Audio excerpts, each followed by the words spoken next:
My name is Marianne. I'm 62 years old and I live in a quiet town called Elmsworth, tucked between long stretches of fields and memories. I've been a widow for almost 6 years now. After Henry died, people disappeared faster than I expected.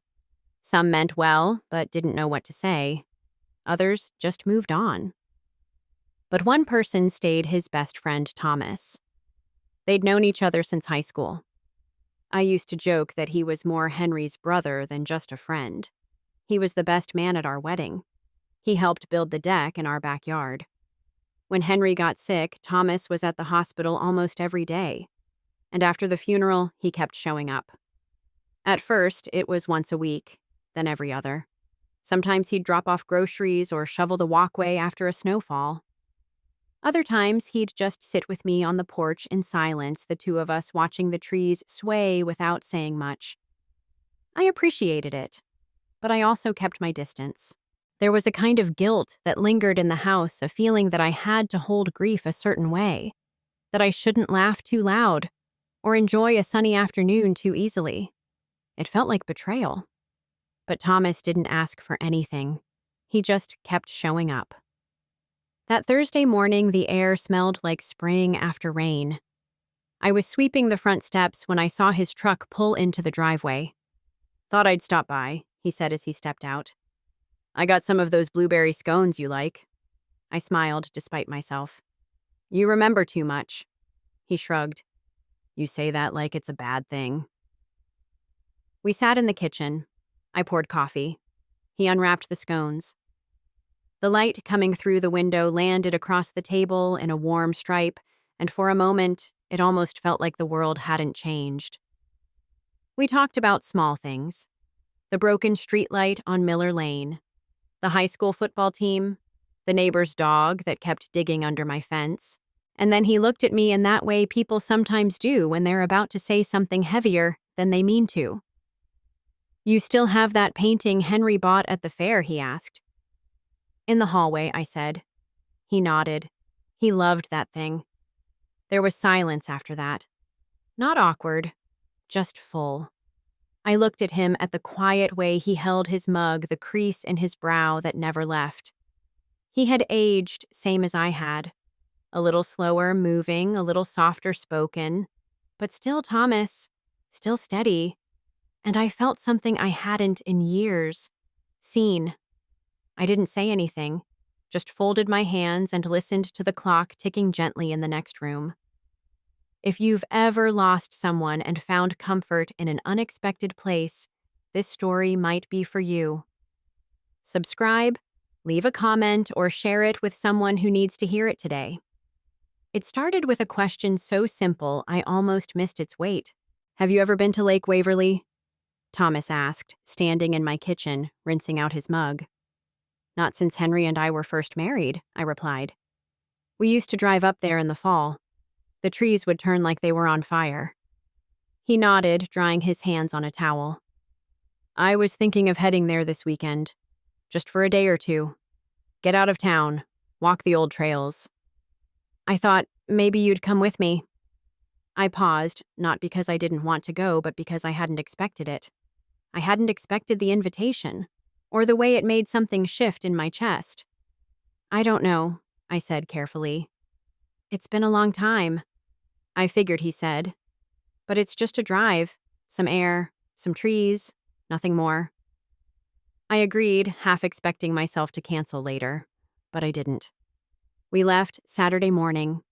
The sky was pale blue, the kind of spring morning that promised warmth but still carried a whisper of winter in the wind. Thomas drove the old highway windows cracked just enough to let in the sound of birds and tires humming over pavement. We didn't talk much on the way, and I was glad for that. It wasn't silence that felt awkward, it was silence that felt familiar. When we got to the lake, I felt that old ache again. The one that comes with remembering too much at once. The dock was still there. The wooden benches worn soft by weather and time. Even the ice cream stand at the corner of the road still had the same crooked open sign. We walked the trail around the water slowly. My knees complained more than they used to, and Thomas matched my pace without saying a word. At one point, I caught him glancing sideways at me like he wanted to ask something but wasn't sure if he should. "You okay?" he asked instead. "I'm here," I said. He smiled. "That's something." Later, we sat on a bench near the water, watching the ripples catch the late afternoon sun. It was the kind of stillness I hadn't known in years. "Do you ever feel like the world just kept moving and you didn't?" I asked. He didn't answer right away, then quietly all the time. I looked down at my hands, fingers curled loosely in my lap. I didn't expect to still miss him this much, after all this time. "That's because you loved him, right?" Thomas said. "The kind of love that doesn't just vanish." Something in his voice made me look up. He wasn't looking at the lake anymore. He was looking at me. Not in pity, not like a friend, just looking. I felt my throat tighten, and I looked away.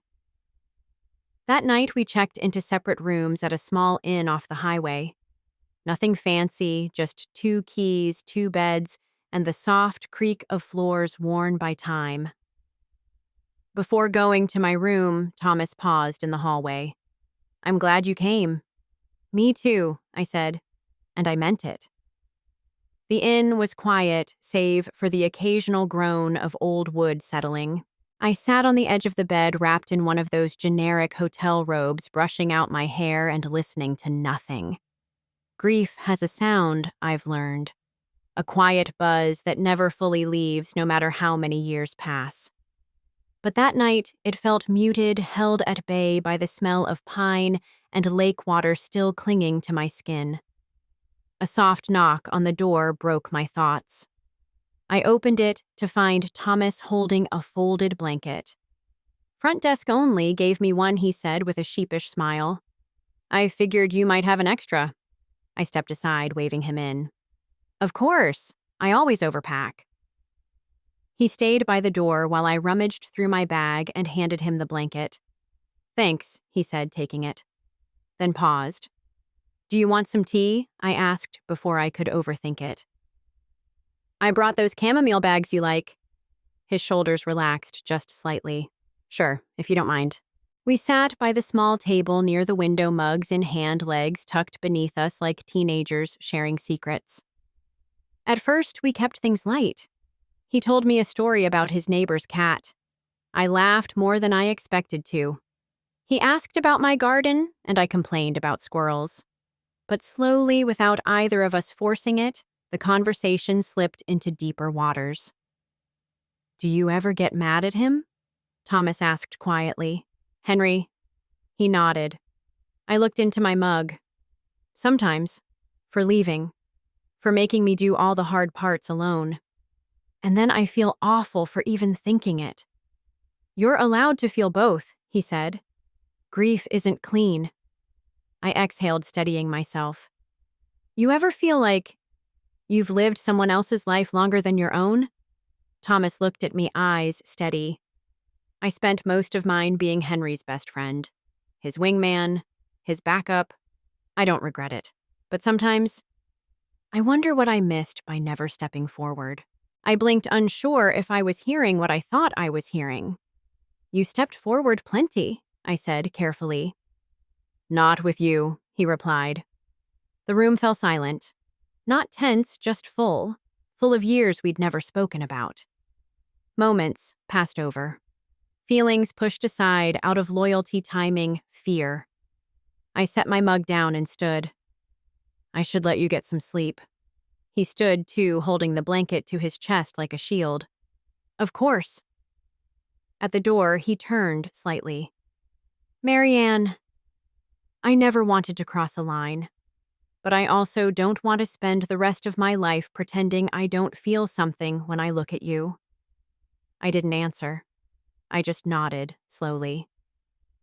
When the door closed behind him, I leaned against it, heart thudding not out of confusion but recognition. Something had changed, and I wasn't afraid of it. The drive back to Elmsworth was quiet. Not uncomfortable, just quieter than usual. Thomas had his hand on the wheel, eyes on the road, the radio playing something soft and slow in the background. I stared out the window, watching the trees blur by trying to make sense of the shift that had happened between us. He hadn't brought it up again, and neither did I. When we reached my driveway, he helped me carry my bag to the porch. The wind had picked up, rustling the early spring leaves. A storm was coming. You could feel it in the air. "Thanks for coming with me," he said, pausing by the steps. I nodded. "Thanks for asking." He gave me that familiar half smile, the one I'd seen 100 times. But now it carried something else, something careful. Then he got in his truck and drove away. For the next week, everything returned to routine: grocery lists, laundry, quiet meals alone. Thomas didn't stop by. I didn't expect him to. But I noticed the silence more now, the absence, until Thursday. The rain came down heavy that night, sheets of it tapping against the windows. I was in the living room reading when I heard the knock. I opened the door to find Thomas soaked through, holding a paper bag. "You're drenched," I said. "Didn't plan it very well," he replied with a lopsided grin. "I brought soup." I stepped aside and he came in, shaking off water like a dog. I handed him a towel and pointed to the kitchen. The soup was still warm. He'd made it from scratch chicken rosemary, just the way I liked it. We sat across from each other, the storm outside roaring louder than either of us could talk over. So we didn't talk. We ate and listened and let the comfort of the moment wrap around us like the blanket he'd brought me just days before. After dinner, we moved to the couch. He didn't ask. It just happened. He sat at one end. I sat at the other. The lamp cast a golden glow across the room, softening the edges of everything. "I missed this," he said suddenly. "This," I asked. "You, this house, being here." I looked at him. His shirt was still damp around the collar, his hair a little messy from the rain. He looked tired, honest, familiar. "Then why'd you stay away this week?" I asked quietly. He didn't answer right away. I was afraid I'd ruined something, that I said too much. "You didn't." He looked at me, then really looked. And I knew we both knew that if I leaned forward even slightly, everything would change. But I didn't move. Not yet. "I don't want to make things harder for you," he said. "You don't," I whispered. "You've made things feel alive again." He didn't reach for me. He didn't try to fill the silence. He just sat there with me as the storm rolled on outside and the space between us felt warmer than anything I'd known in years. A few days after the storm, Thomas called, not to drop off soup or fix the back gate, but with a question I hadn't heard in years. "Would you let me take you to dinner?" He said it simply. No fanfare. Just like someone offering you a hand, not knowing if you'll take it. I paused, not because I didn't want to, but because I did. "Yes," I said. "I'd like that." We chose a little place outside town. Quiet. Tucked between two antique shops. The kind of restaurant that didn't rush you or dim the lights too low.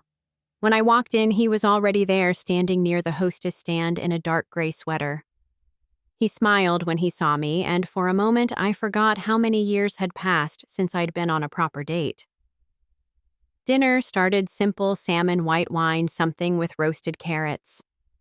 We talked about light things: music, the neighbor's noisy rooster, a funny article in the local paper. But then, without warning, the conversation turned. "You know," he said, "Henry used to tell me he worried about what would happen to you if he ever went first." I looked down at my fork. "He said you were strong, but too generous. That you'd spend your whole life making sure everyone else was okay and forget to check on yourself." I swallowed. He wasn't wrong. Thomas leaned forward slightly, not intrusively, just closer. "He also said you had this way of making people feel safe without even trying, that you didn't always see it in yourself, but he saw it every day." I felt my throat tighten. "I miss him," I whispered. "Me too," he replied. Every day. The silence between us held both of our memories like hands cupping water. And still, there was something else there. Something forming beneath the surface. On the drive home, he didn't take me straight to my house. Do you mind if we take the long way? He asked. I shook my head. We drove past the old bookstore, the elementary school, the bench by the river where we used to eat ice cream on hot days. The whole town folded itself gently around us like a blanket. When we reached my driveway, neither of us moved at first. He turned to me, hands still resting on the wheel. I'm not trying to replace him, he said. I know, I replied. I don't even know what this is yet, but I'd like to keep figuring it out with you. I reached over, resting my hand over his. His skin was warm, steady. I'm not ready for anything fast, I said softly. I'm not asking for fast, he said. Just honest. And for the first time in years, I didn't feel like I was betraying the past by stepping into the present. I just felt ready. The first time someone asked about Thomas and me, it was in the most casual of ways. So my neighbor Ruth said, swirling her iced tea at the monthly book club, I saw Thomas walking you to your door the other night. Looked cozy. She smiled as if it were a harmless observation, but her eyes lingered too long. I laughed it off, something light and dismissive, but inside my chest tightened. The next week, my sister called. I ran into Grace at the pharmacy, she said. She mentioned you've been spending time with Thomas. There was no judgment in her voice, but there was hesitation, as if she didn't know how to say what she really meant. He's been kind, I said. Helpful. That's not what she meant. I exhaled. Then I don't know what to tell you. The truth was, I had known this would happen. Our town wasn't cruel, just small. People noticed. And when they didn't understand something, they filled in the blanks with their own discomfort. But it still stung. One afternoon, I stood at the cemetery pulling weeds from around Henry's headstone. The sky was soft with early summer light, the breeze gentle, and still I felt the heaviness of the unspoken words I carried. I don't know what you'd say if you saw us, I whispered. I don't know if you'd be angry or relieved. I knelt, pressing my palm to the edge of the stone. I miss you, but I'm still here, and sometimes being here feels lonelier than losing you. That evening, I told Thomas about it, about Ruth, about my sister, about the grave. He listened just like he always did. I think people are afraid of what grief looks like when it doesn't follow their timeline, he said. Like there's a window where it's okay to be broken, but heaven forbid you heal in a way they don't expect. I nodded. Are you okay? I asked him, with what he said, with being the man some people think you shouldn't be. He looked at me with such softness it caught me off guard. I'm not here for them, Marianne. I'm here for you. Later that night, he sent me a photo. It was an old one, me, Henry, and Thomas sitting on a picnic blanket at Waverly Lake. We were all laughing. I don't even remember what at. His message underneath read, I think he'd want you to be loved. Not pitied, not lonely, loved. I sat on the edge of my bed holding the phone, tears streaming quietly down my cheeks, not from grief this time, but from something far gentler. Permission. The question came on a Sunday morning just after coffee. Thomas had shown up with fresh bagels like he often did. We sat on the porch as the breeze stirred the edges of the newspaper between us. I've been thinking, he said gently, brushing a crumb from his shirt, about moving. Not far, just across town. Closer to the park, the farmer's market. I nodded, waiting for the part he hadn't said yet. I found a place with a small garden. 2 bedrooms, lots of light. I thought maybe you'd want to see it with me. He didn't look at me when he said it, just stared out at the sidewalk like the wind might carry away the weight of the moment. I set my coffee down. Are you asking me to move in? I'm asking if we could imagine something new, he said. Not tomorrow, not rushed, just real. I didn't answer right away. I looked out at the street I'd lived on for nearly 3 decades, at the porch Henry had painted, at the mailbox we'd once decorated together for Christmas. I don't know who I am without this house, I said softly. You'd still be you, Thomas replied. You'd just be choosing what comes next. That afternoon, we visited the place. It wasn't fancy white shutters, creaky floors, a backyard full of wild ivy and stubborn sunlight, but it felt alive.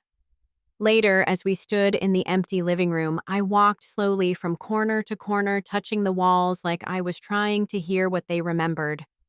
And I realized something. This wasn't about forgetting the past. It was about making room beside it. On the drive home, Thomas didn't push. He didn't ask again. He just held the silence like it was something sacred. That night, I sat alone in my bedroom, the photo of Henry and me on the dresser catching the lamplight. I picked it up, studied our faces, the joy in our eyes. Then I whispered, "Thank you for loving me first." And the next morning, I called Thomas. "I'd like to plant lavender," I said. He chuckled, soft and surprised. "Then we'll plant lavender." We didn't rush. We didn't pack overnight. But we chose. Not out of loneliness, not out of guilt, but out of something deeper. A quiet promise. A hand held. A heart still healing, finally open again. And as we stood in the garden weeks later, our hands dirty, the sun warm on our backs, I looked at him and smiled. Because some love stories don't begin in youth or spark like wildfire. Some grow gently rooted in memory, watered with patience and blooming in their own time. Thank you for listening to this story. If it moved you, if it reminded you that love can arrive quietly at any age in the most unexpected ways, please consider subscribing or leaving a comment. You never know who might need to hear this today.